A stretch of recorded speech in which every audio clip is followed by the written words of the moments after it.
All right, everybody. Well, welcome. I am absolutely excited. I think this has been a meeting long term in the making in my brain, but I think finally I got Kasim to come along and be along with this. So hold on one second. Um, and basically, we are coming live. We are going to be talking about hiring the top 1%. And we kind of positioned it a little bit on any budget. And what I'm most excited about today than anything else is that one, I have one of my favorite people on. I have been a big fan of Kazem. And I'm going to try to basically it's kind of like interesting because like Cosm's world and I have always interconnected. We've kind of it kind of has been interconnecting for the last like 5 to 6 years in a really good positive way. Cosm's been an indirect coach for me for a very long time, and I've attended a lot of the things that Cosm runs. And we're actually going to go over a few of them right now. For anybody that doesn't know the man that's sitting in front of me, we are talking about the co-founder right now of Pareto Talent. One of the things we're going to be discussing today. It's one of the top ranked recruiting firms in the actual world. He is the founder of Solutions 8. It was the number one ads agency for Google. He's been the first traffic coach at Digital Marketer, his elite program. He created paid traffic certification. He co-hosted Perpetual Traffic podcast, and he's the co-founder of Driven Mastermind, which I have actually had the pleasure of attending. Probably one of the coolest mastermind events that I've been to. Met a ton of incredible people, and on top of that, he's just a pretty awesome human being. If you ever want to have a very incredible intellectual conversation. You're probably not going to find a better conversationalist than Kasim here. And I've been a big fan. I have purchased all his books. He doesn't know that secretly. I'm kind of like a weird mini stalker on here, not the weird ones that show up in your house or anything, but I am an incredibly big fan of Kasim and everything that he's done so far. And today he's actually going to share why he's been successful. At least this is what he's told me so far, on top of being brilliant. But he brings in an incredible mindset to the way you look about hiring and kind of like your new venture, which is Pareto Talent, which I can't wait to hear about. So I'm actually going to just turn it over to you and we can start just talking about kind of your journey so far and what's led you to where we are now with Pareto Talent and what you're doing. I appreciate you, man. I just want to say before we dive in that it's the Mutual Admiration Club. I'm a big fan of not just you, but the way you show up. Like it's an interesting world that we live in because we all need to posture. And sometimes the posturing's fine. Like I'm not going to bash anybody for how they make their money or how they position themselves online, but the posturing can go a little too far. And you, in my mind, have struck the perfect balance of being a good marketer, but also vulnerability and authenticity. It's like, here's what I can do, here's what I can't do, and here's what works, and here's what doesn't. And so, for whatever it's worth, man, super appreciate you. And for those of you watching and listening, I think Nuno is a good example of how to actually be a guru, like how to actually say, hey, I'm good at this without dipping into the whole, this feels a little like crystals that cure cancer, snake oil garbage, you know? Yeah, So, yeah, because it's hard to do, dude. It's hard to be like, hey, follow me. I kind of know what I'm doing. You know what I mean? Like, I've made some things work, and then some things we're just gonna have to figure out together. And I think you do that really well. well, and I appreciate that. Again, but I also follow the same model. I think you're the same exact way. You know what you do well. You explain it really well. But you know what I think? I think the talent comes out based on the skill set you show off. So every time Mm. you speak on stage, every time you talk about the subject matter, I think that's where it shines. Where it's just like, wow, he's really smart, or he talks really fast, one or the other. But Yeah. regardless of which, I'm um, confused but satiated intellectually. So yeah. no, but it's amazing. But kind of going back to my original question here, like you've been through an array of like growing and like you've built multiple businesses, multiple 8-figure and 7-figure businesses. Can you walk us through like a little bit of your histories just for the people that are watching and don't really know? Yeah, I've cracked the code on the professional services agency, and I hope it doesn't sound arrogant to say that I've built five of them. I've built five. We've hit. Dude, hitting seven figures is tough. I've had two exits. One exit for 8 figures, so I'm rich, which is fun. The interesting thing about the professional services agency, though, is it's the least efficient model that exists. Like, it's not e-com, it's not SaaS, it's not scale, it's not real estate, it's not the fun, like, oh, we're going to make billions of dollars. I've made all my money the really, really hard way, which is $1 at a time. But what I like about it is, interestingly, and counterintuitively almost, I think scale is bad. I think scale is bad for entrepreneurs, and I'll tell you why. We've been it's been beat into us. That doesn't scale. That do what scales. Look at what scales. And I'm like, I don't know, man. Scale means efficiency. Efficiency means commoditization. Efficiency and commoditization mean limited margins. The more something scales, the more efficient it is, the less you can charge for it. Jeff Bezos is famous for a statement. He says that your margin is my opportunity. Everything that scales gets more and more and more margin thin. So I think from an entrepreneurial perspective, those of us, like if you want to make billions of dollars, God bless you, go do what scales. I know enough to know that I'm not smart enough to make billions of dollars. I really can't compete with those people, dude. They're like on a whole different level. You know what I mean? But what I do want is I want tens of millions of dollars. And my goal is I want to get $100 million net to me after taxes. And if I can get $100 million, I'm happy. And the thing about $100 million is you can do that in businesses that don't scale. And it's the businesses that don't scale that allow for broader margins. I sold my business solutions for an 8-figure sum to a SoftBank backed MarTech company. I had 40% margins for 2 years in an industry that tracks at 15% on average. And that's because we did the things that don't scale. Pareto talent does not scale. Placing EAs one person at a time doesn't scale. Massively profitable. So if it's helpful, if it's worthwhile, I think the reason I've made money is because I've done the things that don't scale. Dude, I've got an agency for Montessori schools. There's 4,500 accredited Montessori schools in North America. Adjusted for margin of error, that's zero. You know what I mean? Like you'd hear like a Goldman Sachs Ivy League douchebag being like, well, the total addressable market's not big enough. It's like, all right, dude, I make a multi-6-figure sum net to me after taxes working 20 minutes a week with an agency that doesn't scale. So I think one of the things that if I am going to leave anything with anybody, if you're listening, it's okay not to scale because that's where profit and margin and opportunity. If you want a really amazing, solid lifestyle business, go do things that don't scale. Also, avoid the vanity metric. Like I keep saying 7 and 8 figures. Who gives a shit? Like, dude, I made less money when we hit $1 million gross rev than I was making when we were at 400 or 500 grand. That's actually the $1 to $3 million gross revenue range. It's horrible. It's horribly inefficient. It's a horrible place to be. I made less money between 1 and 3 million than I did when we were sub 1 million.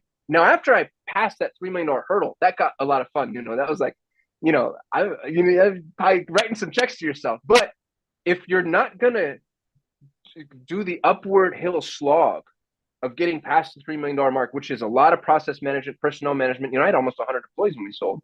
Then don't go to 1. Like, be cool, not scaling, being massively profitable.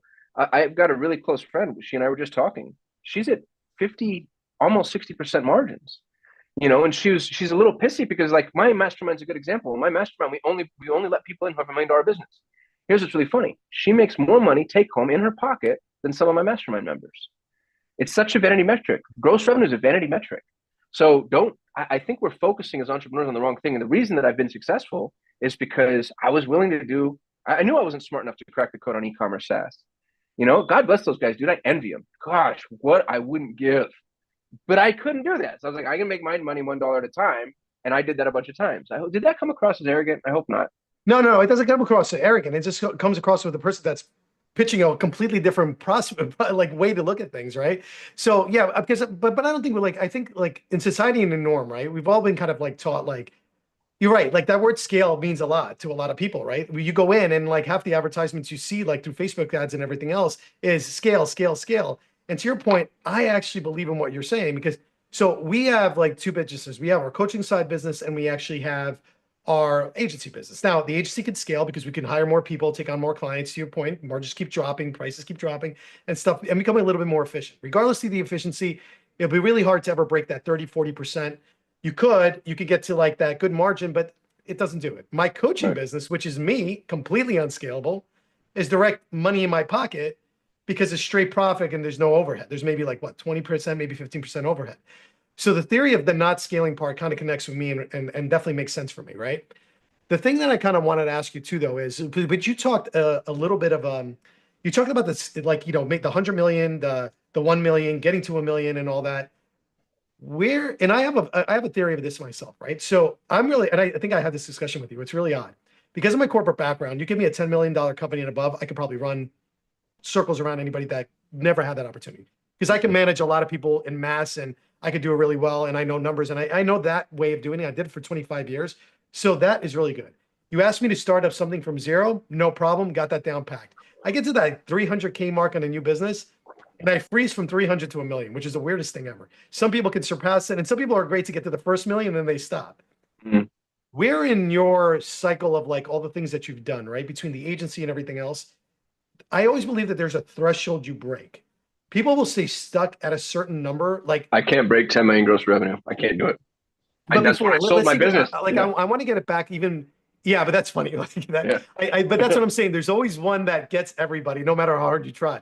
But I want you to go back to like the younger version, right? Like the kind Yeah. of like all the things that you had to learn. Like you got to, what was it the million? Was it the first 10,000? Was it the first 5,000? If you really go back and think about your first entrepreneurial journey and like that first breakthrough, the reason I Mm. want to take you back there is because there was a moment in time where you just figured something out and then it just became like the easy button was on. And then that's why you Yeah. could do over and over again. But where was that threshold for you first for like everybody that's kind of starting out that maybe never even experienced that? It was 350 grand for me. And I think that's the line in the sand where past that, you have to start relying on other income producers. So past 350, you can make 350K by yourself, all on your lonesome. That's why you're taking home so much money, because it's mostly you. Maybe you have some assistants, maybe some contractors, vendors, maybe an employer or two, but you're doing like 300K a year, and then you're giving some of that away, but you're keeping a quarter of a million or 200 grand or whatever it is. When you break past that, first of all, you start to get really overwhelmed because you're like, there's more business coming to me, more people want my time. You're probably trading time for money, which is an inefficient model, we all know. To break that threshold, you need to start monetizing human capital the same way you monetize your own time. That for me was the most important thing that I learned, because here's what I figured out, and this is probably pretty obvious to see. I'm not a man with a plan. The I'm not the smartest guy that's worked for me ever. I like to tell everybody I built the number one ranked Google Ads agency, the potentially the largest dedicated Google Ads agency in existence. I've never run a Google Ads campaign end to end. So if I'm going to go make a couple hundred grand running Google Ads, I'm going to be running C plus campaigns at absolute best. Now, I'm talkative and likable and all that garbage. So I'll have a business. You throw me in the industry and I'll kind of eke out a living. But it wasn't until I stopped doing the work that I really began to realize, like, oh, this is what building businesses is. And once you pass that $300,000 or $400,000 range, that's when you begin monetizing other people. So you're no longer the racehorse, right? Like you're the stable owner, and you go figure out how to find, cultivate, keep, and grow talent. And that's what I got really, really good at. As a matter of fact, the only thing that I'm really exceptional at, I think, is talent acquisition. It's the reason that we launched Pareto. Dude, I love people. I'm trying not to soapbox right now, but I'm going to do it anyway. I hope you'll forgive me, and I hope Soapbox everybody just away, hears my soapbox heart. away. We're all gonna sponge that in as we're as we're talking through that. Dude, people are they're a literal miracle.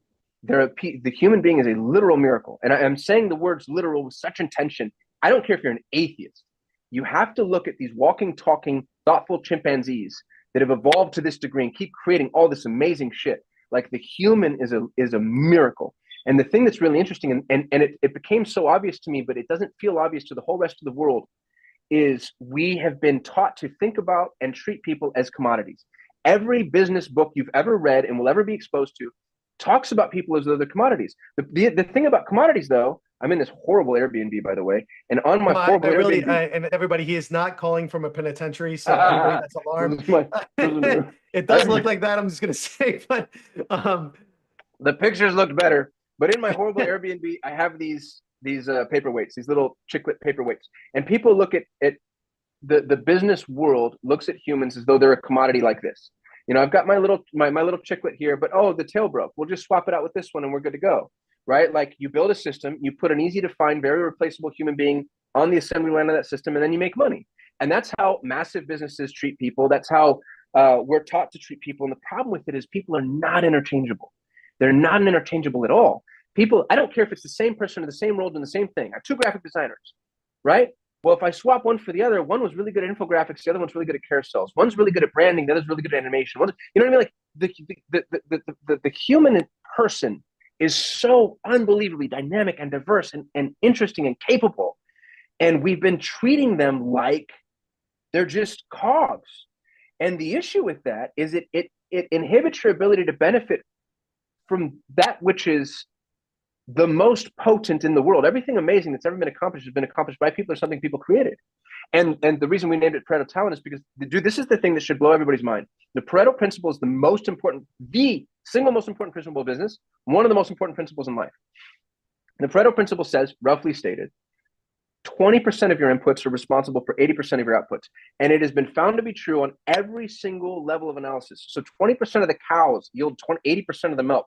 20% of the convicts do 80% of the crimes, since I'm calling from prison. I saw what you did there. 20% of your employees do 80% of your work. And what's crazy is it's fractal. It's true at every level of analysis. So let's say you have 1,000 employees. You have 1,000 employees. That means that 200 of those employees are doing 80% of the work. But zoom in. Let's look at those 200 employees. Of the 80% of the work those 200 do, 40 of those employees are doing 80% of that work. Zoom in again. 8 employees doing 80% of that work. Zoom in again. 1.6 employees doing 80%. That means that one person is doing almost or roughly 40% of the work, right? 8 people are doing half of the work in a 1,000-person organization. When I sold Solutions 8, John Moran, the greatest Google Ads mind in the world, was managing almost 50% of our gross revenue. Here's what's crazy is most people look at that hierarchical structure and they try to flatten it. They look at it like, oh my goodness, keyman insurance, diversify the risks, spread this across different resources. Well, what happens is all you do is you take away in this hierarchy, you take away the top of the hierarchy, which is it's the most profitable part of the pyramid. So they flatten it and they're like, what they want, which is insane to think about. They want average. They don't want one person doing 50% because in their mind, they're like, this is non-tenable. Nobody wants to see an existential risk on a spreadsheet. And so the fact that they can see it means we need to spread this out. And all that means is it's not as though you can have 5 or 6 or 7, 8 John Morans in that context. You just lose the John. And they do it. I see this happen over and over and over and over again. They're actually incentivizing mediocrity. They're building systems for mediocrity. They're repelling Pareto talent. They're repelling top-tier talent. I did the exact opposite. I go off and I build my pyramid. The base of my pyramid is built with what most people have at their tops, which means my businesses are so leverageable and my output is so massive. It's not because I'm smart, dude. It's not. It's because I find really, really, really smart people and I let them go. This is the thing that's really interesting about most entrepreneurs. They're intimidated by competence. They don't want to hire somebody who's smarter than them, knows more than them, is more capable than them. And I know why. And a lot of this is subconscious, it's subterranean. You've got to really look in the mirror and be honest with yourself about whether or not this is you. If you're listening or watching, you've ever hired somebody, because I've been there as a young entrepreneur, I'm like, oh my goodness, this person is really bright. They come in, they're going to steal my clients. They're going to know I'm full of shit. I have total imposter syndrome anyway. I can't have this person anywhere near me because I'm going to turn green with envy. And for some reason, I think it might just be my mild autism. I didn't suffer from that as bad. I was like, oh, you're so smart. You come do this. And when you're willing to do that, when you can be a little humble and you can let people take the ball and run with it, you have a business, it's the push-pull. Most people are pushing the business up the hill. Well, imagine having a bunch of amazing employees that are pulling it for you. And dude, I've had that over and over and over and over again. I built GeoFlip. It was the highest performing real estate investment campaign on the planet for 7 years. I can prove that with data. Investor Fuse, which is a real estate specific CRM, showed us we were outperforming every major market by at least 4x in terms of cost per lead. I'd never done lead generation. I'd never done real estate investing. I found really, really, really, really smart people. I have a Montessori agency. I don't have a college education. I barely have a high school education. I partnered with a guy who knows Montessori inside and upside down, left, right, and center. His mom started 4 Montessori schools. He's Montessori royalty. The Google Ads agency. Pareto Talent's a really good example. KPO Global. Like I just find really smart people, and I'm like, dude, run as fast as you can. And the thing that helps me is most people don't want to do what I do. So finding really, really brilliant people to run Google Ads, build high level, do graphic design, content creation, be a lawyer, whatever. That's linear. The thing that you and me do, the thing that most of our listeners do as entrepreneurs, is we're willing to take the discomfort of the unknown.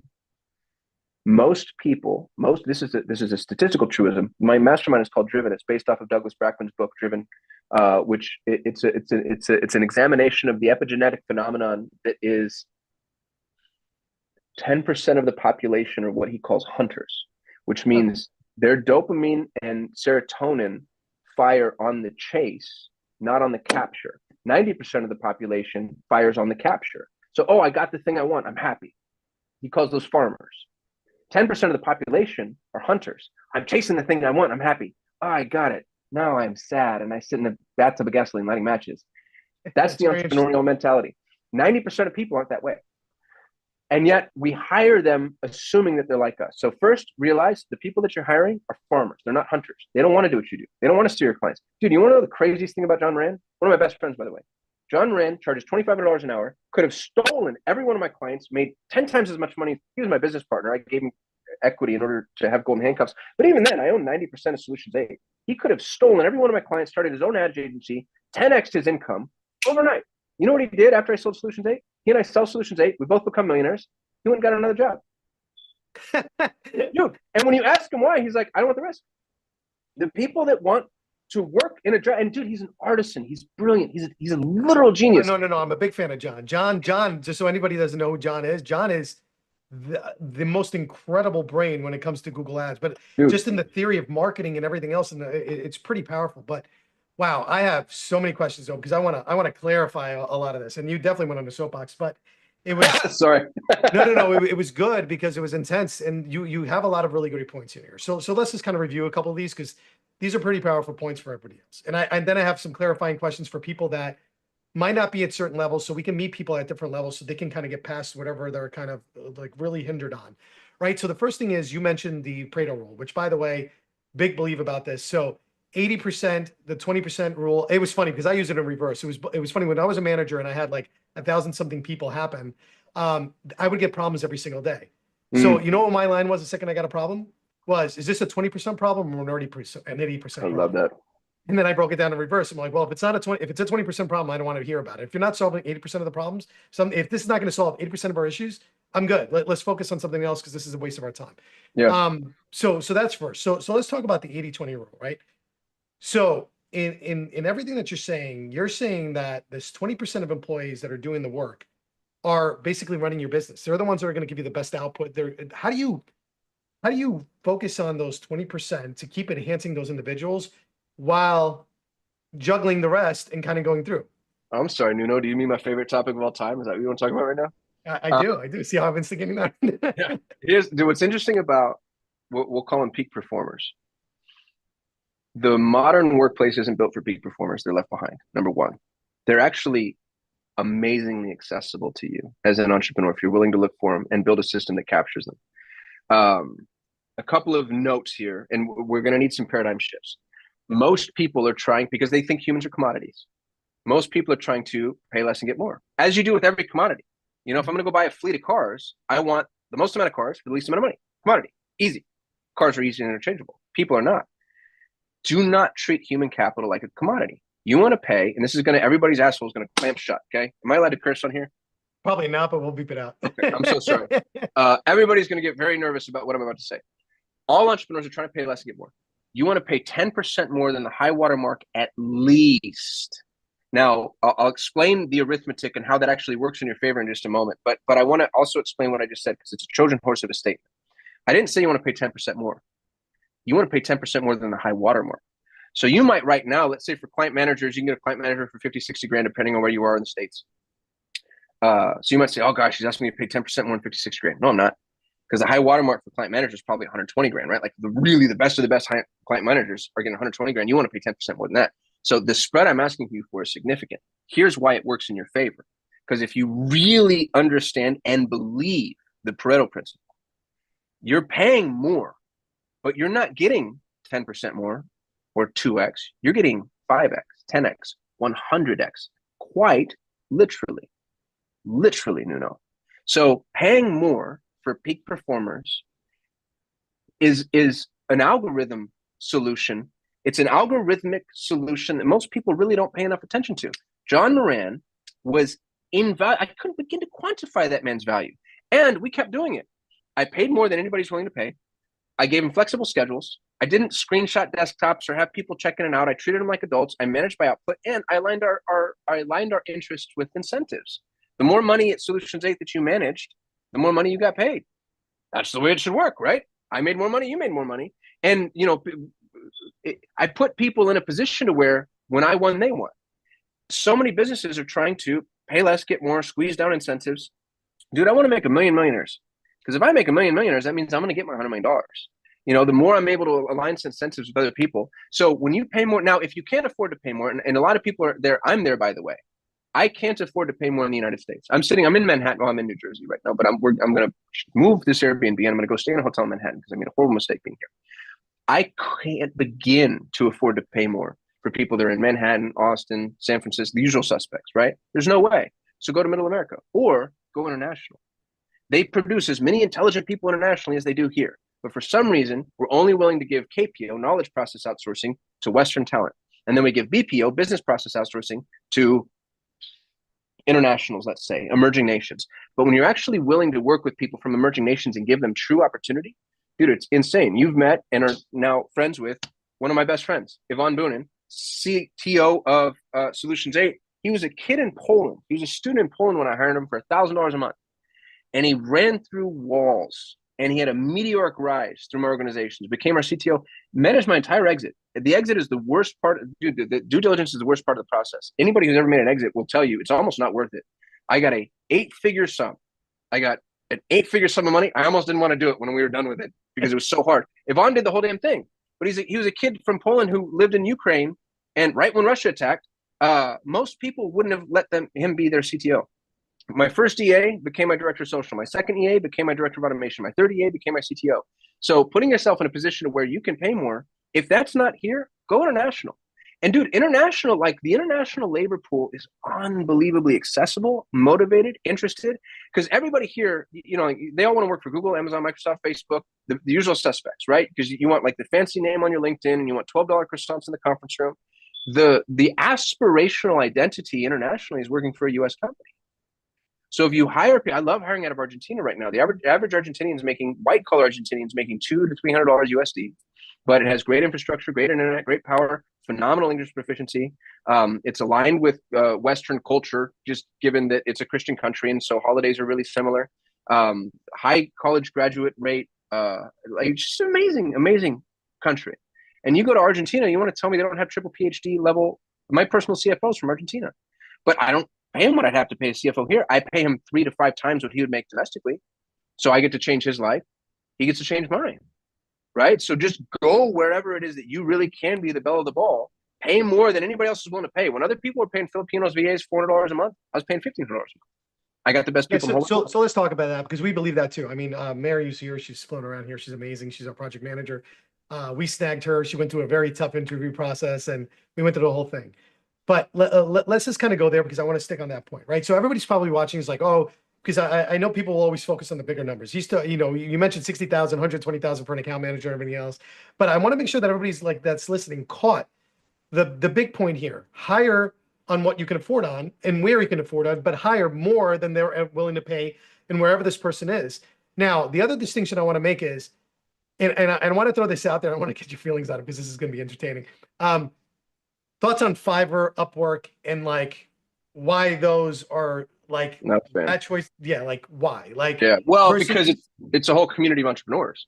So you go to Fiverr and Upwork and Freelancer, you have a bunch of people that are really good and really adept at making money already in the international market, and they're entrepreneurial. And so you're not going to be able to hire them as FTEs. What I like to do is I like to go to international markets. Here's the number one question I get when I advertise in Argentina, Colombia, Venezuela.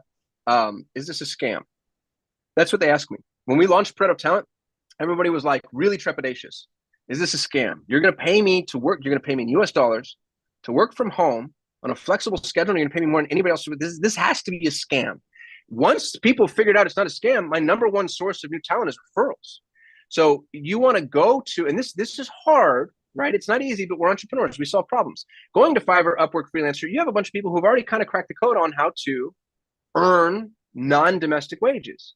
Instead, you want to go to domestic talent. I actually flew, dude. I went to Buenos Aires, Argentina. I walked around. I shook hands. I met with university. Like I did the hard work. I did the thing that doesn't scale because I was like, I want to crack the code on Latin America. And it was my EA who's in Colombia who told me we did a whole analysis. We did this research on what country is best for my personal needs and where I wanted to go in Argentina ended up being that country. But I would go look at talent that is used to being 9 to 5 W2-esque employees. And then I would say, hey, there's a better way. Because somebody who's making $200 to $300, and they're making $200 to $300, the equivalent of $200 to $300 USD, but they're making it in a currency that is devolving. Dude, these poor Argentinians had to, I swear to God, every single day go to Google and check the inflation rates to know whether or not they could buy groceries. So earning in Argentinian currency means that every day I earned a day, if I don't spend that shit right out of the gate, tomorrow it's not worth what it was worth today. I pay them in USD. They can save. It's insane the paradigm shift that's allotted. So putting yourself in a position to go get what we'll call the farmers, the 90% of people that want to work, means you have to go find them. So Upwork, Fiverr, Freelancer, those are hard because you're hiring entrepreneurs. And entrepreneurs are sneaky, dude. You know what I mean? They're just sneaky. They're Oh, they're sneaky. hiding in there. They're hiding in Fiverr. They're hiding in Yeah, that's exactly they're all right. in You know, they're farming it out to somebody. I can't tell you how many times I've hired somebody on Fiverr, Upwork, Freelancer, and halfway through our engagement, I'm like, "Oh, you're farming this shit out to somebody else. I'm not talking to you. I'm talking, you know, like that. They've got it all white, and good for them. So should they. God bless. I don't want to work with them. I want to work with somebody that I actually know, like, trust, can build a relationship with, can grow inside of my organization, and that's what I say. So don't go. The networks are always going to yield entrepreneurs. You need to go find the employees, and the way to do that is look for, and it's groups, it's domestic groups, local, you know, directories, job listing boards. All of Latin America is on LinkedIn, but go outbound, like, you know, like really do yourself the service and the justice of finding people that are working in domestic environments, because those are the ones that are going to see the massive lift in quality of life by putting them in an international labor market. Yeah, it's insane. So I hope everybody's really listening to this and kind of understand. Like I said, the talent we all have is not from this country. It's from a different country because we follow the same concept. But we do due diligence when we're trying to hire and when we're trying to find that, like you said, that like that top 1%. So walk me through like your whole 1% theory. How do you find these top 1%ers, these top farmers that you're talking about that are really going to drive your business forward and do the things that you want to do for you? Yeah, I'll give you the framework wholesale. This is exactly what we do at Pareto Talent. Don't come hire my people, y'all. Just do what I'm about to tell you. I swear to God, it's the model step by step. If I get to the end of this and you say, that sounds hard, I have more money than I have time, come give me money. If you have more money than you have time, come pay me.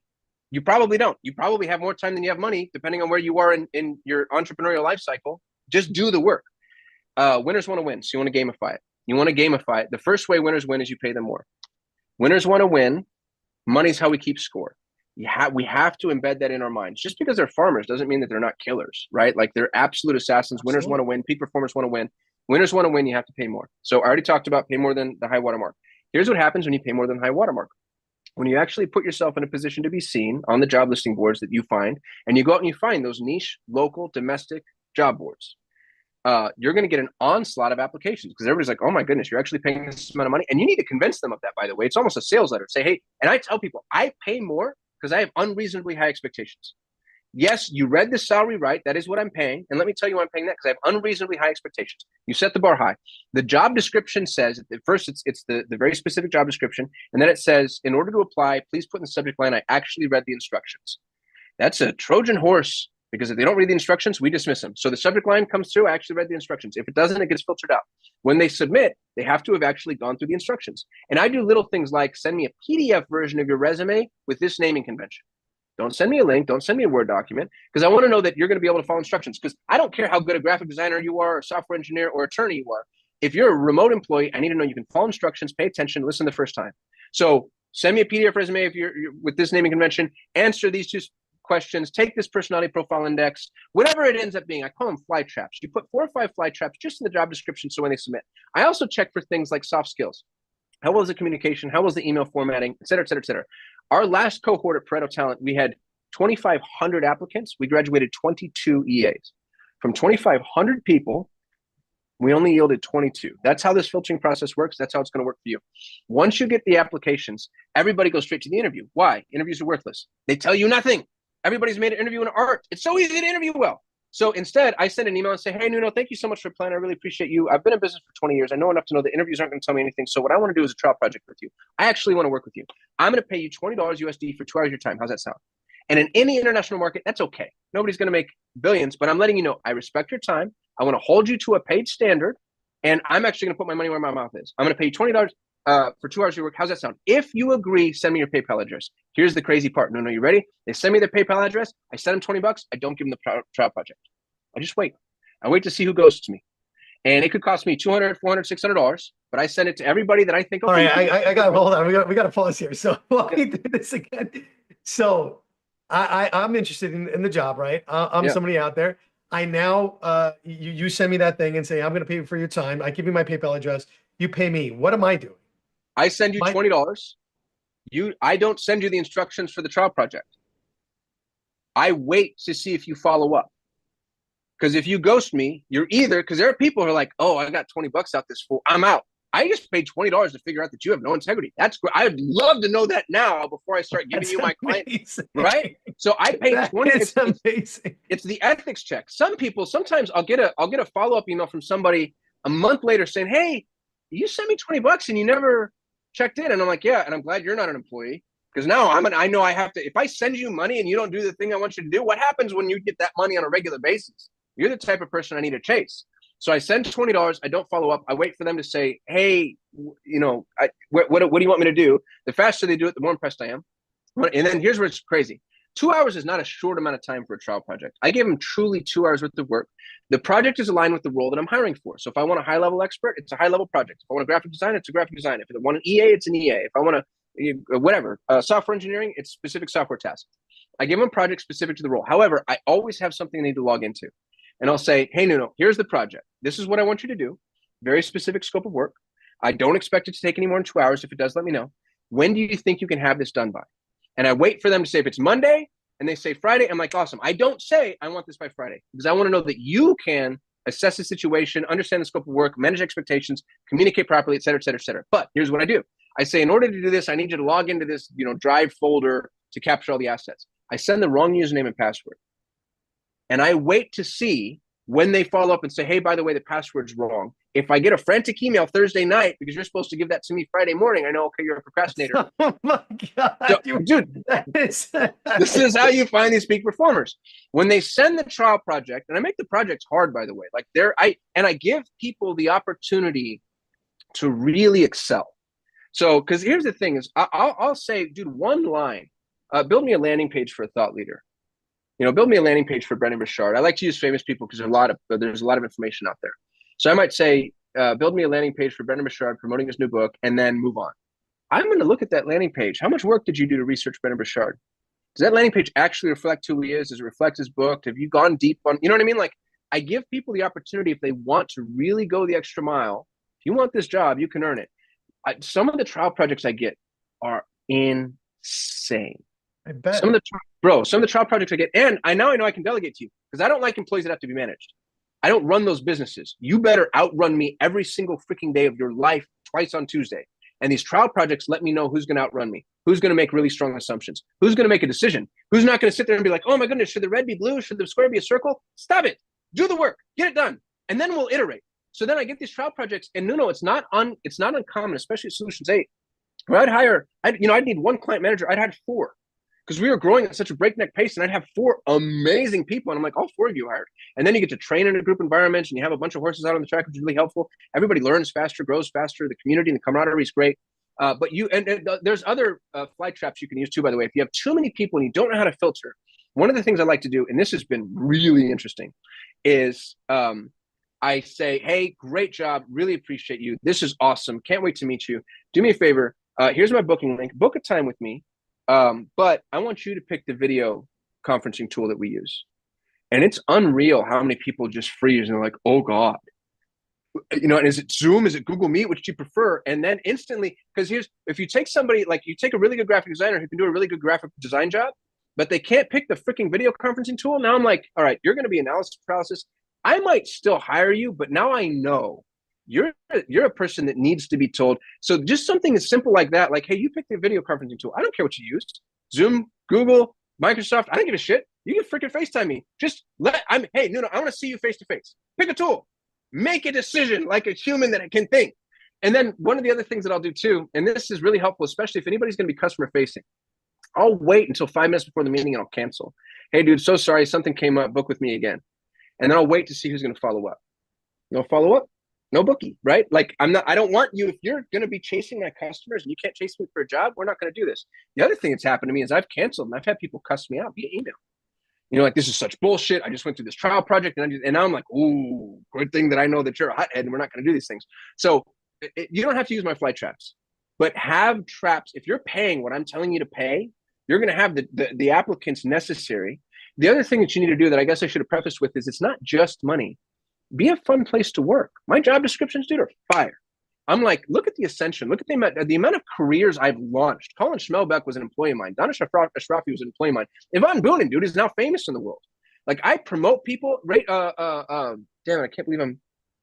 Regina Bellows, one of my favorite people in the whole wide world. Like other people know the people who work for me because I promote and I love on them and I give them credit and I put them in the limelight. And I tell people that I never screenshot desktops. I'm not going to make you clock in and out. You're a grown ass human. I don't track PTO. That's only backfired me on 2 times. I've employed hundreds and hundreds of people. I've had 2 people be dipshits and I just fire them. Because if you're a grown up, be a grown up. You know, I don't like that whole like, hey, can I take off an hour early to go to the dentist? Don't talk to me. Go to the dentist. Right? Like, right. So be an amazing place to work with phenomenal ascension and growth and learning opportunities. Pay way more money. You get this huge funnel on the top, but then put them through hell. Right? It's the Navy SEALs. It's like you are going to go. And I tell people, when I hire them, my interviews are so short. I'm like, hey, I love your trial project. You're amazing. I can tell you're going to be tons of fun to work with. Here's the thing. This is the job. That was hard. It should have been hard. I have unreasonably high expectations. Unreasonably high expectations. And I just want you to go. Most employers are going to tell you what to do, how to do it, where to do it, when to do it, with what to do it. I don't want any of that shit. I want you to run. I want you to run and to go. And I end up with peak performers. Dude, imagine a whole organization. I had almost 100 people when I was going through due diligence. All I kept hearing from the guys that were doing due diligence, because every department had a different due diligence head. All I ever heard was, where do you find these people? This is insane. Where do you find these people? My hiring process is built to find these people. Most people's hiring processes are built to find sheep. Look at the hiring process, and it's built for mediocrity. Peak performers couldn't go through those processes if they wanted to. It's built to yield mediocrity. I build mine to find assassins, and I find assassins. And what's really sad, what's devastating to think about, is how many people, the same person going through the same funnel can come out the other end. And if it's a mediocre funnel, you're going to get a mediocre person. You put that same person through my funnel and you get a badass person because you're teaching them, you're indoctrinating them, you're showing like them right from the beginning, getting that angst, that drive going into that whole kind of driven concept that you have. So, I mean, wow, I mean, a lot of golden nuggets here. And I want to make sure that everybody is really capturing this. So I got to kind of like go back and like kind of give a couple bullet points here. So one, I love the flap trap idea. We do it. Ours was, believe it or not. Can you just make a video introducing who you are and tell us a little bit about yourself? Yeah. Out of 100 applicants, we get like 4. And we'll do it. Yeah. So, but then the second we got that person and everything else, I also, it was funny. Mary's on here. She probably doesn't know it. So, but like, that's what I did. I said, Mary was like, I just stopped talking. I was just like, okay, great. And then I just left it at that. And Mary like followed up with me like 4 days in a row going, I made a presentation. This is what I want. And she sent it to me. It was like, and this is what I think you should do for your company. I was like, okay, you're hired. Because that was what drove it, was the driven part of like you, I don't want to do your job for you. Because if I'm hiring out, this is what it is. So we have fly traps to really kind of find those individuals that could see past the problems. Now, let me ask you like kind of another question, kind of on that fly trap idea. Do you think that the reason why you kind of put those on there, aside from really finding the driven people, to see if people can problem solve and get themselves out of situations of like, $1,000,000%. Yeah, don't hire. The problem is you're hiring for 2 roles. If you want a content creator, you want somebody who can create content. And because remote work is different, dude. It's different than being like, we used to go to the factory and clock in, punch out, and you had a foreman sitting there cracking a whip, right? Like it's different. Remote work has to be some degree of self-motivated. You have to have some degree of natural problem solving. You have to have some degree of, so you're always hiring for 2 roles. If you need a content creator, you're hiring for the content creator and the problem solver. And one person has to be able to do both. So that's why if you're hiring remotely, and I think everybody should hire remotely, I think it's the only efficient model because it opens you up to the entire international labor pool, then you need to be testing for both. So there's the test within the test, for sure. Exactly what you said. Yeah, so we talked about the fly traps is obviously a key point in finding that great talent that's willing to problem solve right on the spot. That also shows ambition and driven kind of like nature where they're going to go out and get whatever result they're trying to get. You're also giving them a task, a good amount of task, and you make it like, would you say you're making it hard enough for them to make sure that it's the 2-hour fulfill, or make it hard enough where you could see like their talents really kind of blossom out? Yeah, I'd like to give them a task that if they wanted to phone in, they could. This can be 2, and you and I both know what those look like. This could be 2 hours of the work. You can do this in 20 minutes. You want to be real like, oh yeah, I can get that done. Because I want to see one of the really difficult things with really intelligent people is they're too smart for their own good. And so a really intelligent person, if I said, hey, create a landing page on Brendon Burchard and then do, an email follow-up sequence and whatever, lead magnet delivery. You can do that in 20 minutes in high level. Or you could spend some time, go figure out who the hell Brandon Richard is, write the emails, format them in a way that I like, do the sequencing, the automation, so that there's, you know, like a fun little trick. If they open, then I send this email. If they don't, then I don't. You know what I mean? Like, show me some shit that tells me you know what the hell you're doing. Yeah, like show a little bit of the expertise, flash it off. Show some initiative. Yeah, show some initiative. So I like to give them trial projects that could, and it's not always possible. It could go both ways. It's also hyper dependent on the role that we're hiring for. You know, if I'm hiring for an EA or a client manager or a salesperson, sales is really hard, by the way. That's the one role. Outbound sales is impossible for me to fulfill using this model. It's the only model I've ever found that I can't fulfill. And I think it's because outbound salespeople don't look for jobs. If they need a job, they go get one. Yeah. But if it's a problem solving role, I look for heavy problem solving, and I leave the job really opaque. If it's not a problem solving role, there are assembly line roles that we hire for. And in those instances, I'll be a little more specific with my child project. And what about like for anybody that has one doesn't know how to write a good job description, or and I say that with ChatGPT is kind of really hard right now, but like meaning anybody can go out there. Like, talk to me about like the job descriptions you put out there.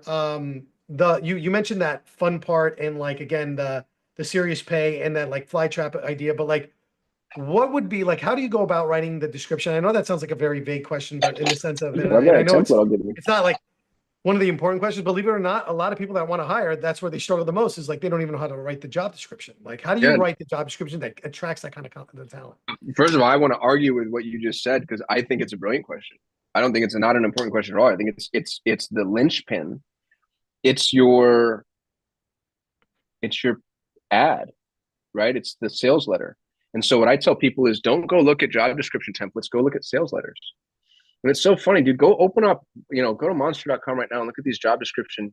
It's like, hear ye, thou must comply with these 4 rules, and you will be whipped and slight. And it's like, are you freaking kidding me right now? Who do you think you are? If you're trying to attract peak performers, top talent, don't talk down to them. And that's the other thing too that I like about job descriptions is you can let people know your personality. So go look at just a badass sales letter. Make your job description a badass sales letter. I have a job description template I'll give you. You can see the job description template we use. It's long. And I like it because that's another Trojan horse. At the very top of it, I say, in order to apply, your subject line must read, I actually read the instructions. And then it's paragraphs, and the instructions. Long enough for them to forget the shit that I set up there. So sometimes I'll get somebody who followed all the instructions, but didn't the original first thing. It's like, dude, you got to pay attention. You got to pay attention. I actually have forgiven that in a couple instances where the submission was really, really, really good. But the job description it's the critical early stage component, and go sell yourself and inject some personality. If you're like, hey, we're fast and loose with the language, and you want to throw a little colorful language in there, what you want to attract and repel. You want somebody to read the job description and realize like, oh, I don't want to do that. You also want to let them know about your high standards. Because there are people that want to coast, and God bless them. I know some of those people. One of my cousins like that. He's like, dude, I don't live to work. I work to live.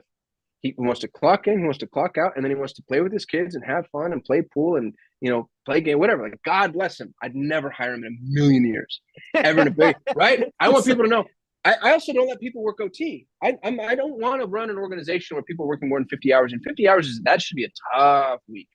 I want to let them know, hey, I want a 9 to 5 out of you. You get to pick your block. I want a 9 to 5, but I want them to be the most aggressive 9 to 5s you ever worked in your life. That's right. While you're there, and you keep on. Go hard. Yeah. And when you're not there, GTFO, man. I don't, I'm not gonna, unless it's an emergency, we're not gonna call you in and ask you to do all this extra garbage. And every study ever conducted in the history of humanity has shown that that's actually more efficient, not less. You get more out of people when you help them protect their time, not less.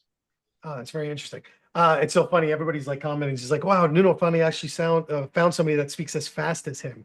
So, so you just watch, when you guys go watch this on YouTube, just watch it at half speed. Trust me, there's brilliance in all of this. It's probably like 4 decades of knowledge all through here. So with that being said, okay, so we talked about the hiring, the job description, the fly traps. We talked about finding talent in these other diverse markets outside of the US and going to where you can actually like kind of afford the talent, because you might not be able to hire at the talent level that you're trying to hire here. And we've, between what you've mentioned and what I mentioned, I mean, half my staff is from a different country. You mentioned from a different area too. But aside from the fly trap and aside from just the whole principle of getting people in, what do you take them through to make sure that once you hire them, they not only stay at the proficiency level that you want them to stay, other than, being, given more money for their talents and, again, the more I earn, the more you earn kind of thing. Mm. But what else is included? Because that can't all just be it. There's got to be other systems. Oh, well, it's actually there's a what would you say? Every blade cuts both ways. The problem with peak performers, one of the questions I get is, how do I retain peak performers? And the answer is you don't. Peak performers want growth. They want growth. They want more money, but it's not just money. As a matter of fact, usually money is the key to money is paying people enough to where they don't worry about money anymore.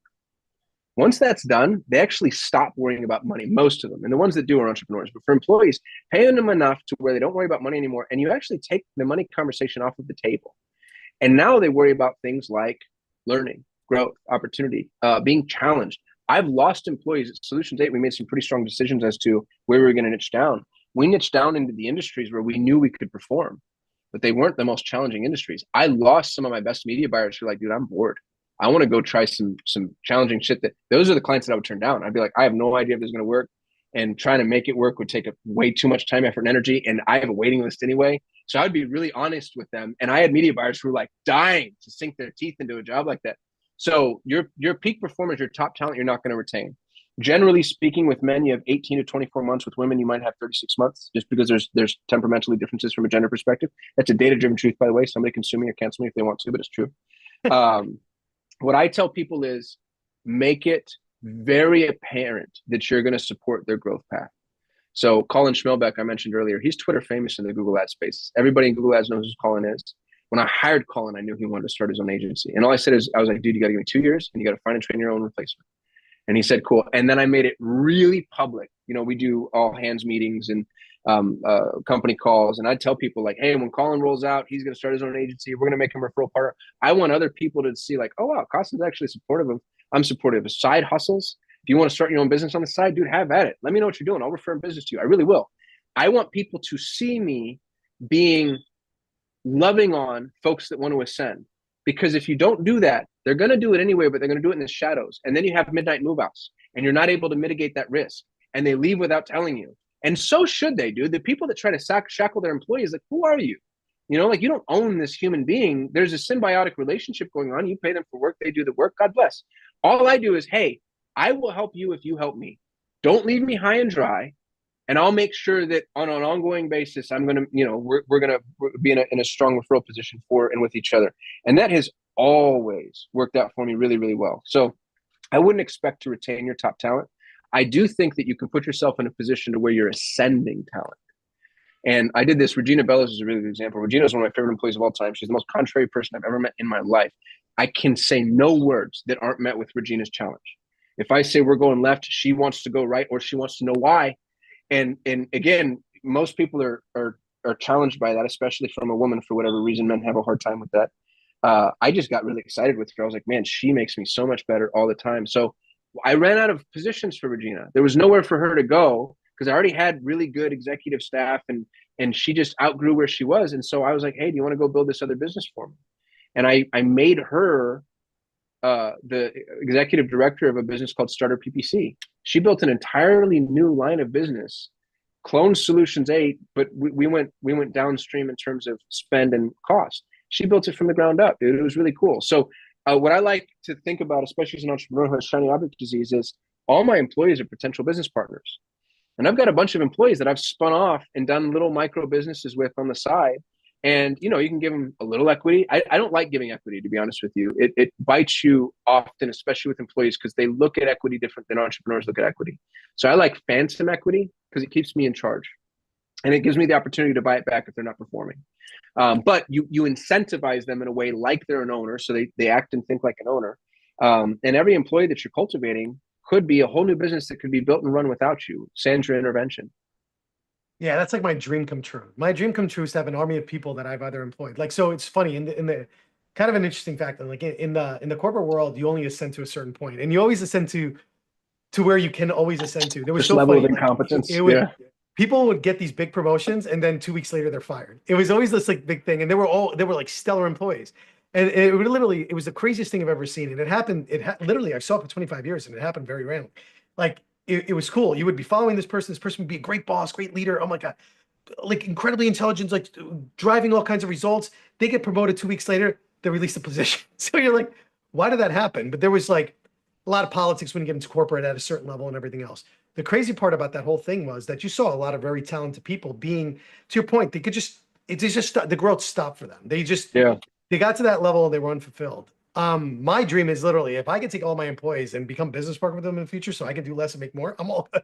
You know what I'm saying? Because that's the way I foresee it. If I can get them to wherever they need to go and I can help them push them there, that is a great concept to live by. And you've actually physically done it. You've done it where, how many would you say? How many little mini partnerships have you created that have been successful? I've got a handful. So, I talk about the $1 million businesses because that's what people want to hear about. But I've got like some micro, what I would just consider to be mailbox money. And for instance, I've got a business where I buy self storage facilities. And dude, it was 3 minutes of delegation. It was Yvonne. Yvonne was my EA. I joined when I made my exit. The worst thing you do to poor people is you give them money because we all think we're investors and we don't know what we're doing. So I joined Justin Donald's investment mastermind, and I noticed like, okay, everybody wants to buy mobile home parks and self storage facilities. So I send Yvonne a voice message. Hey, buddy, I want to buy self storage facilities. I want to do lead generation just like we did at GeoFlip. Can you do me a favor? Build me the website, the CRM, the follow up, and the ads. That was the voice message. It took me about 3 minutes to dive into a little bit of specificity. That's all I said. Yvonne built that in a weekend. So in a weekend of his time, he builds the whole business, kevinbuys.com. We just bought a self-storage facility. We paid $490,000 for it. It's valued at least 750 grand. So 3 minutes of my time delegating, 72 hours of Yvonne's time, $260,000 in net income to me. And I really like those little, I've got MHP offers. We buy mobile home parks. I've gened up about 250 leads. We haven't closed any deals yet, but we've had some wholesale, which means we sell paper. So just small little pops. The self-storage thing, we've had a wholesale deal. We've purchased one. We have another really strong one on the pipe. And then I've got endeavors that I'm attempting. I have this, I keep attempting and failing, maybe you can help me someday. But the hardest part about running any business is the financial piece. Well, I have an internal personal financial team. I have a personal CFO and a personal bookkeeper. And so I keep trying to launch 3X Financials where I take my finance team and I set them loose on other people's businesses. Because everybody has a bookkeeper, but that doesn't mean they know what the hell's going on in their business. They don't really know their margins. They don't know what levers to pull. They don't know what prognostication looks like. They don't know the forecast. They don't even know how to say, can I afford this new employee? Can I model this? And so I told Esteban and Juan Cruz, my finance team, I was like, I'll give you 20% of this business. I'll give you 20% of the profit. If anything that comes in over and above our costs, y'all will be my business partners. And we've been looking at the different niches where we can go and build our finance team. I can't sell it though, dude. I don't know why. It's just not sexy. Like everybody knows they need operations. It. Operations is the same thing. Nobody will you can't sell operations. It's hard until they have the problem and then it costs them a ton of fortune. And then it costs them millions to fix it. Now I'm like, now all of a sudden it's popular. Yeah. So I mean, it does have that. I think finances is weird. I mean, I pay for a bookkeeper no matter what, like instantly, just to make sure my business and everything applies. So that's pretty cool. So upgrade your talent. Oh man, so much gold here. It's kind of hard to diverse. I hope you're writing the next book is going to be about this, right? Like I'm writing higher right now. Yeah, I should be. Yeah, there you go. See, I figured as much.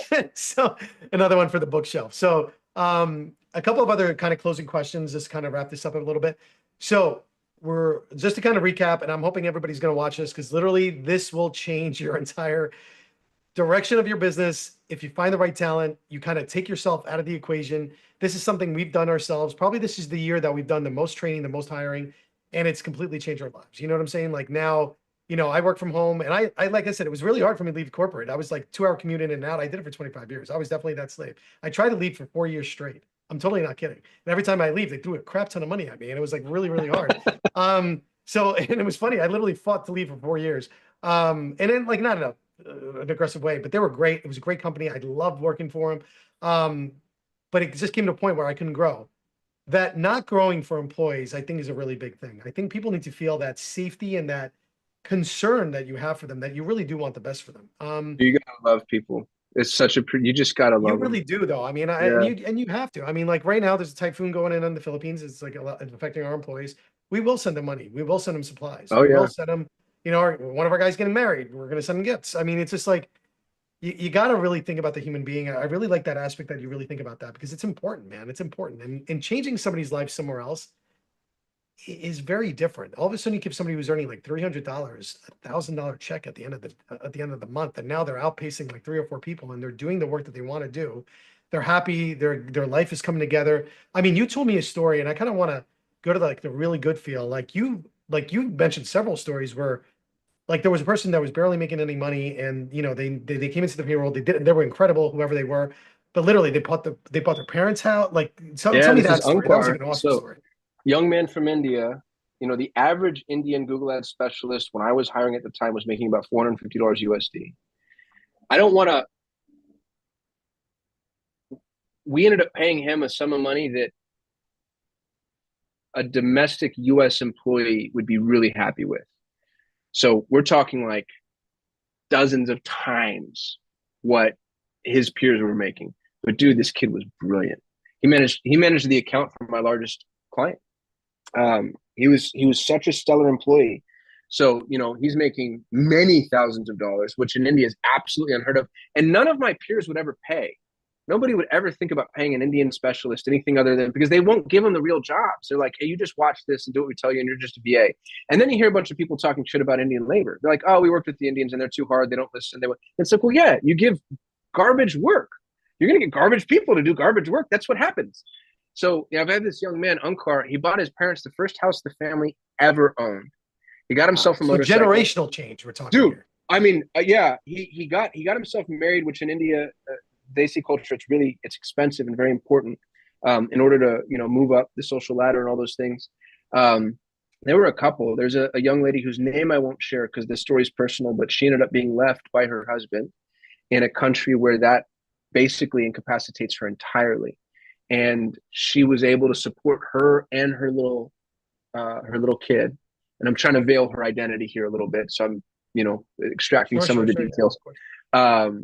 in a way that just would never have been possible. And she ended up finding somebody who's just great for her. But it put her in a position where she wasn't desperate and she could wait. And she was sort of got the pick of the litter as opposed to like really out there on the prowl, hoping to find somebody to take care of her kid. Dude, I had almost 100 employees in international markets. Ari might be one of my favorites too. Ari she'd been a English teacher in Guadalajara, Mexico for 12 years. And she now owns a social media agency and she's got a couple dozen clients and she's just freaking crushing life, dude. She ran my socials and everybody was like, who's doing this for you? And I was like, Ari. I mentioned her on my Facebook one time and she just messaged, she goes, people are asking me to do this. What do I do? And I was like, take them as clients. Dude, it's so much fun. It's so much fun to see people like outgrow you, outpace you. Fa and Yusuf are really good examples too. I really love um, Yusuf shared this publicly on a Solutions 8 call, so I think he'd be comfortable with me sharing this. But he and his wife were struggling getting pregnant, and IVF was really expensive, and we paid for his IVF, and he has a little girl now. That's Uh, amazing. Dude, That is he's absolutely father anyway. Like so, it's just it's interesting. But the flip side of that coin is they were some of the best employees I've ever had in my entire life. But it's you're in this unbelievably unique opportunity to really help people. And when you do that, you just can't inspire that kind of loyalty. Like I could call or message any one of those. And dude, I've shot messages being like, hey, I am screwed right now. I need a lot of help. And they're like, bam, just white on rice in a paper plate in a snowstorm. Yvonne's a good example too. Yvonne. Yvonne's one of my best friends. I was getting WhatsApp messages from him of videos of rockets flying as Russia attacked Ukraine. He showed me him and his wife got out of their apartment building a couple of hours before it was bombed out with their new baby. I think she was pregnant at the time. Um, and we paid to get him from Ukraine to the States. I called an attorney. I was like, file an H-1B. She goes, you have a better chance of winning the lottery right now. I said, file it anyway. And we got it, dude. Like by the grace of God, wow. got him over to the States. And he's been, I mean, I've He's told you, amazing. I love Ivan. there's I mean, there's Ivan is like, nobody. Yeah. He's such a stellar human in so many ways. And well, he's he's so brilliant. He's got a great loyal. he's Yeah. incredible personality. Yeah. So I He's mean, so funny. but yeah, I've met a lot of these people you're talking about. I've listened, like one of my favorite YouTube channels to still watch to this day is Soul Lane and John. Yeah. Whenever I have like any kind of Google question, I go to him. You know what I'm saying? So it's like I've seen all of like your work in motion, which is great. So kind of to kind of close all this out, like talk to me about Pareto Talent, where you guys are, what kind of is the goal and what you're trying to do. And again, you just said it, follow my process and hire your own help. Or if anything, if you're looking for an executive assistant at the highest caliber level and you really want, some of the talent that Cosmo's been talking about. So talk to me a little bit about that. Talk to me about Pareto Talent, where we are, like where you are and like what your plans are and how you're planning on growing and doing all of that. Yeah, we're to be honest with you, we have more demand than we have supply. So we're about to boost our prices. So prices go up. It's $2,000 a month right now for an EA. Starting October 1st, it jumps up to 3. So if you're watching this and you want one of my people, come get them right now today. So I'm a good marketer. Pareto is the most fulfilling thing I've ever done in my life. It's a lot of fun because, dude, you're helping both sides of the aisle. Like you take this. I hate to use the moniker like starving resource, and I don't mean that literally. I'm not trying to play the woke savior third world country card, but there's some truth to it. Like a person's starving for opportunity, and you take them and you put them with an entrepreneur who's massively overwhelmed, and it's this symbiosis where people are like, "Oh my God, where have you been my whole life?" On both sides, I've had a couple failures, and the common denominator is always communication, and it's usually the entrepreneur, it's not the resource. But Pareto's been really cool. What I like about Pareto, it's a non-scalable business. I'll get some scale out of it. I want to place 100 people by the end of this year, 1,000 people by the end of the year that follows, and 10,000 people the year that follows that. And in my mind, I don't care if I'm the one that gets to place them. What I really care about is that people internationally get hired based off of my training. So if you don't come pay me money, but you hire somebody from Argentina, Venezuela, Colombia, Philippines, India, Pakistan, North Africa, wherever, Eastern Europe, let me know. I want to know that, hey, Kasim, you inspired me to go international because I want to add that to the number. I want to be responsible for 100 people getting hired this year and 1,000 people getting hired the year that follows and 10,000 people. Like I want to know that on an anthropological scale, I've had that impact. The cool thing about Pareto, though, and you've seen this too, and we'll let the cat out of the bag someday. Pareto's a metal detector for opportunity because I place high-end EAs with high-end entrepreneurs, and then I watch and I see what they have them do.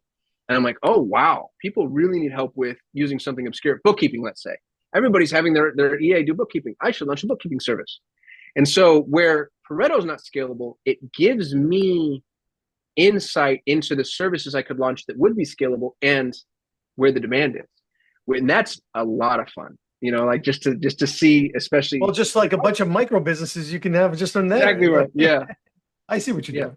and all the resources. Like I just launched something with some buddies, and we peeled off 2 of the best people that we had, and we threw them at that thing. We're like, all right, we're gonna hire our own. I've eaten my own dog food 3 times now, dude. I've hired 3 Pareto people myself. So it's a lot of fun, man. It's a lot of fun, and I really enjoy it, and I enjoy the people. At the risk of what is it? It's called the Noble Savage. So at the risk of again going down that direction, the Western world has a misunderstanding of how lucky we are. You know what I mean? Like being born in countries where freedom and opportunity really are just a priority. We just assumed, it's like, oh, of course nobody's coming to take my shit. And of course, at any point I can get a job. And of course, of course, obviously. When you go places where that's not obvious, it produces a different person, produces a different class of people. We're pretty entitled here. We're pretty spoiled. And if you don't believe that, go try to hire locally and see what happens. Like, I'm not saying there aren't good people, and I'm not saying they're not lovely and they're not going to heaven or any of that shit. But dude, I see it in my kids. Like we're just pretty entitled and pretty spoiled. And then when you encounter folks that are grateful for stuff that I take for granted on a daily basis, it's humbling. And I do think it produces a different class of person, and they work harder and they're more grateful for it and they produce more. And, a bunch of things that I know are all stereotypes, and I sound like I'm whatever, woke soapboxing, but it's been my experience. That's been true. So. Well, but you're actually lived it, right? So the one thing about everybody can have an opinion, but it was another person that experiences it and the second person that actually delivers it. So the fact that like I've experienced your people at a very tight, close-knit situation, I can tell you from everything that you're saying, it is very factual. At least again, because you go out there and you're trying to find the opportunities and you're matching it up and you're going through this elaborate process. Remember, people just get hired by Kasim, right? You kind of heard it, right? They went through all the fly traps. They went through these crazy 2-hour projects. They, on top of it, they get thrown into the fire and be like, hey, I'll see you in a little bit. And you got to kind of find your way out. You're talking about getting like diamonds in the middle of the rough of 2,500 people and only coming out with 22. Again, working in the corporate world, I can tell you it was like that. You would have hundreds of people apply for a job and hire one Yeah. because you were looking for that best talent and everything else, except corporates can pay that exorbitant amount, and that's fantastic. For the entrepreneurs and the people that are listening that have their businesses that are doing everything that you want, and you're trying to hire for that special help, follow the system. He's giving you the golden, like, kind of like code here to do it. And if not, go to Pareto Talent and grab some talent before, again, the prices go up, which would be, again, the most intelligent thing to do there if you're not willing to take that effort into doing that. But Yeah. one Can I thing that, offer one just shout out? You know, my ex EA Sergio started a competing agency. So if you can't afford Pareto, but you still want somebody to do it for you, go to allsykes.com, ALLSIKES.com, and they'll do exactly what I'm doing, but they'll do it cheaper. Super good kid, really loved him, one of the best EAs ever had. Now he's doing placement in Latin America too. So he might be the budget option. so fantastic. Well, Pareto Talent's listed on the YouTube. We put it there already. It'll be on the every link that we have. You kind of heard him again, giving one of his people another opportunity. The guy talks, you talk your game, man. It's amazing. One other thing, just really quickly, I want you to actually talk about Driven a little bit because I know that is a super passion thing for you. I actually been to Driven and I thought it was amazing, and I actually would feel ashamed Which if one I did you didn't go share to? it. I don't know. I've been to a couple. I've been one with our buddy Steve Sims, who was one of our favorite people, Yeah. invited me. And then I think I was at another one, and I can't even remember one. I think it was the one in Nevada, and then I think it was the one before that. So I can't even remember. I got to be honest. Okay. I Quite a bit. missed the first one in Vegas. I didn't go to. Yeah. So I think it was the Vegas, and I think it was the one in not Nevada. It was Arizona, right by. Okay. Did we meet there then? We met officially in person there. That was like the Okay. official meet. So. I'm so sorry, dude. I end up having to just play meet and greet so often. Forgive me Oh for. yeah, no apologies necessary. Like, and there was a lot of people there. But talk to me a little bit about Driven and how that's also a very big passion project for you too. Yeah, Driven's. It's interesting. I just lucked out, dude. Perry Belcher, who's the greatest marketer alive. If y'all aren't following Perry, like I've never seen anybody skate to where the puck is going as often as Perry. Like he's got a freaking crystal ball, and he's been doing it for 20 years, probably longer. But for I mean, as long as I've been watching him, Perry will call something out, and then 2 years later, that's exactly what happens. He just did it. He just redefined the future of digital marketing as community based, and now all of a sudden, and he did this at a Driven event about a year and a half ago, and now Hormozy drops with school, and everybody's going with what I mean. Like it's crazy. It's crazy.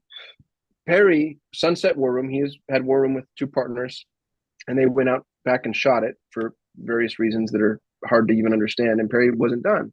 So he called me up and said, "Hey, dude, do you want to start a mastermind?" It's me, Perry Belcher, Jason Fladlin. And they're the two real famous guys. And I'm sort of low man on the totem pole over there. I don't know about Uh, that, but nice. it's fun, dude. We call them the Misfit Millionaires. Everybody, you have to be doing $1 million in gross rev, which again is a vanity metric, but that's what we decided to do. And everybody's batshit insane. The most common denominator is addiction. Like it's a bunch of like really hard driving, very bright, very weird, very spoiled entrepreneurs. And we get together once a quarter. We do a virtual every Wednesday for 90 minutes, but we get together once a quarter and just share best practices. And man, I learned so much. What these people do and what they're capable of is insane. Like I didn't know people could get that smart or that sneaky. Like if you want to know like the dirty secrets, the best practices, the hacks, the tips, the tricks, like new software, it's a cool group. It's we just increased the price. We've capped it at 100 members, but every year you burn some off. So it's 35 grand for the year. You're grandfathered in forever at whatever level you join. So we started at 25, ratcheted it up to 30. We just ratcheted up to 35. We'll keep going. I think we've got an 80 grand mastermind on our hands. Like it's that good. The content's No, that no, it good. is that good. I've been attending. I think it's really Yeah. that good. But So it's wild to go through. But man, I one can't thank you enough. I hope everybody got out of it. Like, so my goal was today, like, whether you're an entrepreneur kind of starting out, whether you're a person that has a full-time job and you're trying to break out, and whether you're that entrepreneur that's hitting all those numbers and you're just looking for the right talent, I hope this really served you. Because not only did Kasim share the incredible ways of hiring the top talent, where to find the top talent, how to maintain the top talent, how to grow the top talent, and then on top of it, also lay out the instructions of how to do it for yourself. And if you're not willing to do it, how he has not only one, but several resources for you when it comes to getting that talent. So if you guys haven't looked it up yet, again, it's going to be on the channels. Just look it up, Pareto Talent. Again, if you don't know who Kasim is, I hope this introduction, who he is and why I follow him, is enough incentive for you to do the same. So you can follow him pretty much everywhere. And again, he's not hard to find. If you literally type in Kasim, and help me pronounce your name because I always murder last names and I will not be that guy. So it's Yeah, Kasim Kasim Aslam. It Aslam. rhymes. So there you go. Yeah. You know what I want to do now? I just want to be. I want to be like Oprah or Ellen. I just want to be Kasim, and like Kasim, like I just just the own it. Kasim. Yeah, I'm just the Kasim.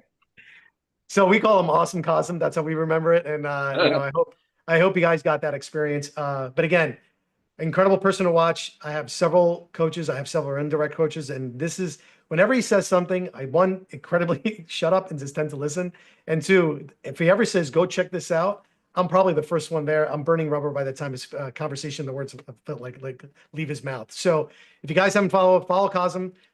Secondly, check out Prado Talent if you're looking for that. Watch this thing on half speed because apparently Cosm and I follow him from the same. We talk really fast problem. But again, if you really go watch this, and this is what I usually do when I listen to him, is I go watch and I watch it again because the amount of gold that's in everything that he says today is going to be something practical that you can do. So this will be up on YouTube and everywhere that we've launched it. So free and ready for you guys to watch. And we hope this solves a bunch of problems. And again, thank you so much for being on, man. I truly appreciate you, and I hope you can. I can't even begin to express how much I value your time, and more importantly, you just being on here and sharing this with everybody out there. And I hope we help a lot of people out there. So, with that being said, thank you so much, and we'll see everybody soon. Appreciate it.